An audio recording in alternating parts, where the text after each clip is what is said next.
涯規劃方面咧，我會覺得我哋嘅學生係應該要及早做呢一個準備。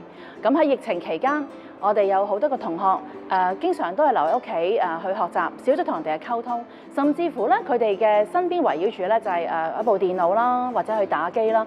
發覺佢哋好似少咗一啲人生嘅目標同埋方向，咁所以今日都好榮幸能夠請到蘇慧音嚟到學校，為我哋嘅學生就住佢人生目標啦，就住佢生涯規劃可以做一個嘅分享。我頭先咧聽到一個秘訣係令到你哋會即刻全部人舉手嘅，就係朱少，耶，好犀利啊嚇！咁今日咧有一位非常之重量級嘅嘉賓嚟到，咁咧佢喺2020年喺呢個奧運入邊咧，乒乓女子團體賽攞到銅牌，令到好多香港人為佢哋歡呼嘅。我哋一齊有請蘇慧音 Minnie 姐姐。幾多歲開始你想玩呢個乒乓波㗎？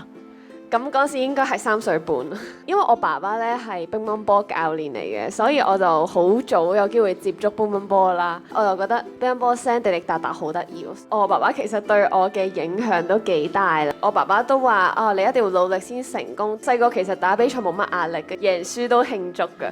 我哋要總結今次比賽打成點，其實慶祝自己已經又成長咗少少。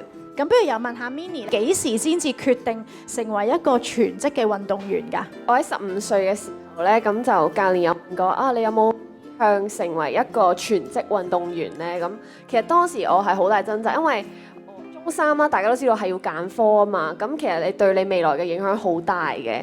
咁但係嗰陣時咧，就因為做一個運動員咧，佢有一個黃金時段，而且我係有好希望成為一個世界級嘅選手啦。我覺得一定有取捨嘅，做咗全職運動員啦，咁真係可能錯失咗一個同當時嘅同學一齊去奮鬥，一齊讀大學，自己就從來都冇後悔過啦。因為我都心目中好知道自己係好中意乒乓波，就係因為我對乒乓波有咁樣嘅付出，我先至有機會去達成自己個夢想，揾到自己嘅夢想，然後全力去衝啦。我覺得夢想咧同目標唔同，想像自己哇做咗世界冠軍咁樣，呢個係夢想。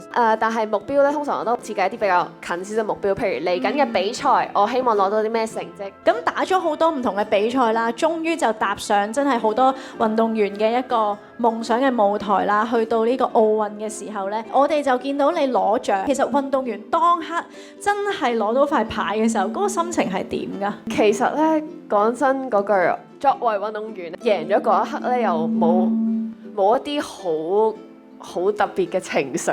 可能我深知道就係我付出咗咁多，就係為咗呢一刻。當我達成嗰一刻嘅時候，都係覺得OK 贏咗咯。可能係後尾先察覺到話，哇，原來我做咗一啲我自己一路都覺得自己做唔到嘅事咁樣，係有個後勁喺度。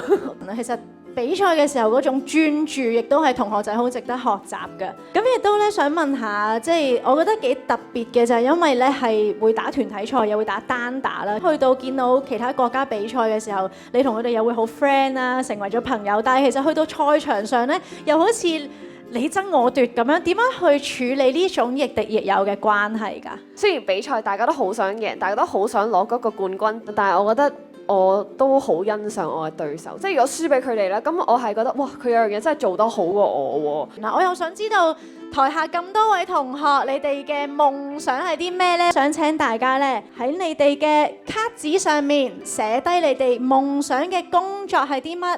然之後咧，仲有一個夢想3部曲㗎噃。我嘅夢想係想成為一位跳舞老師。我之前有參加過好多課程啦，譬如 K-pop、Jazz Fun 等啦。咁我有參加過一啲大型嘅比賽啊，表演啊嗰啲啦。我嘅夢想係成為一位跳繩教練。我每個禮拜會練習4日跳繩嘅。咁我除咗喺學校訓練之外呢，我都會出去揾一啲專業嘅跳繩學校去練習跳繩。我都參加過好多唔同嘅比賽啦，去擴闊自己嘅眼界。我嘅夢想係做一個插畫師啦，用我嘅畫嚟治癒每個人嘅心靈。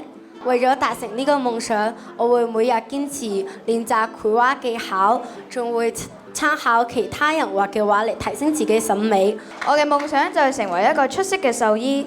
為咗達成呢個目標，我會努力學習，考入去城大獸醫學，並且我會閱讀更多關於生物同埋動物嘅書籍。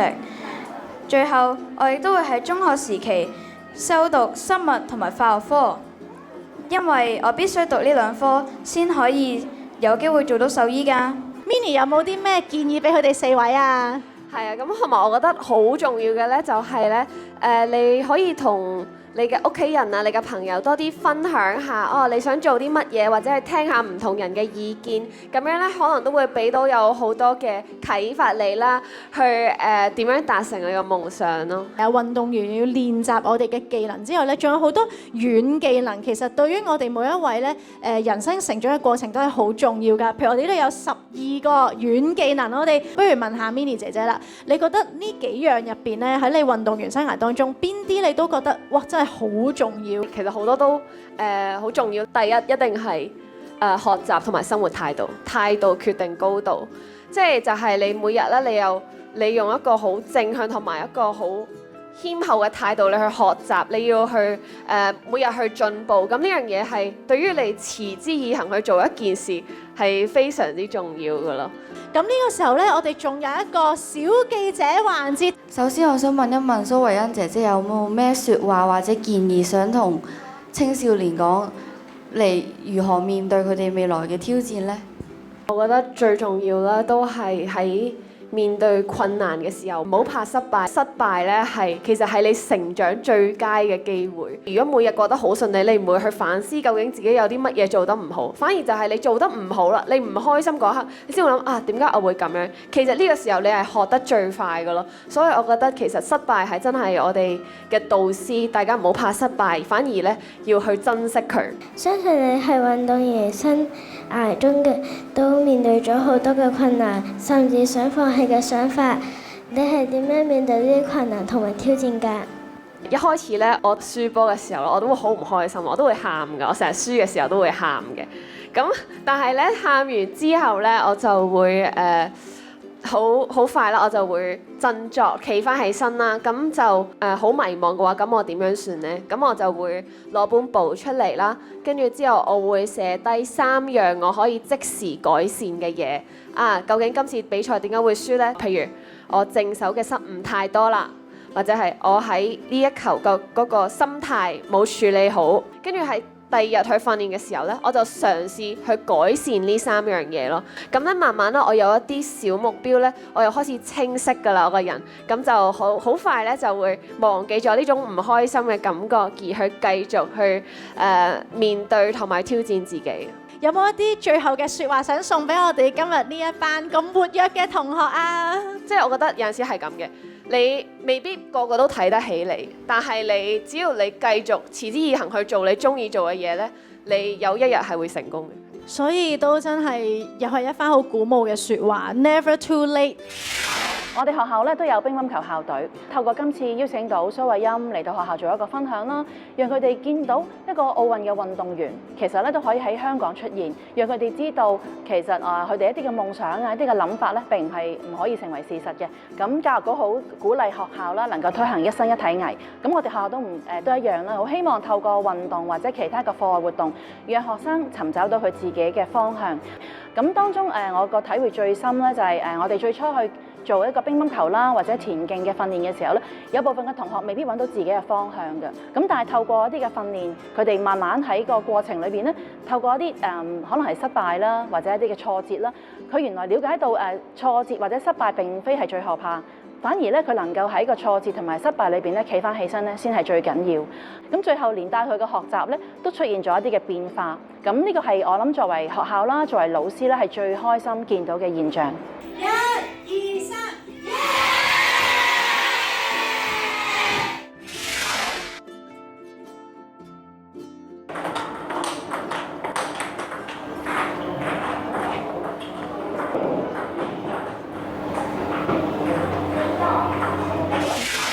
頭先精唔精彩啊？佢哋打得精彩。咁知道你哋即係今日咧，為咗迎接 Minnie 姐姐嚟啦，都準備咗啲問題想問下佢㗎。我想請問，做全職乒乓球運動員啦，咁有咩優勢同埋有咩需要注意？我覺得喺香港做一個全職嘅運動員，最大嘅優勢就係我哋有一個好好嘅球館啊，跟住我哋有好好嘅教練團隊啦，同埋其實我哋喺心理上面咧、營養啦、體能咧，都係有一個好足夠嘅資源嘅。即係咧，其實運動員最重要嘅咧就係自律，你要好好咁樣善用呢啲資源去成就最好嘅自己，而唔係話其實所有嘢都咁好啦，咁我就安於現狀。傷患係全職運動員一定要經歷嘅事情啦。你對傷患呢樣嘢有咩睇法？有陣時會有一種挫敗嘅感覺，咁我覺得最緊要就係有一個信念啦，就係知道自己有一日咧個傷患係會好返嘅，咁就唔好放棄啦。咁第二樣嘢就係唔可以太過焦急，傷患嘅時候你唔可以太搏命，你要顧好自己嗰個身體，聽物理治療師話，跟住就做好你嘅康復。你覺得成功嘅秘訣係乜嘢？咁其實我都唔敢話自己好成功咁樣啦，即係我覺得呢一個字其實係好因人而異啦。咁但係我覺得最重要即係去達到你自己嘅目標啦。譬如話就係不斷去堅持去做咯。遇到失敗嘅時候，除咗唔放棄咧，你要動腦去諗下會唔會係我個方向唔正確啊？定係我堅持呢個方向，我都一定可以做得到咧？咁呢樣嘢你要靠自己去分析。不如俾啲掌聲 Minnie 姐姐，多謝佢今日咧為我哋都分享下。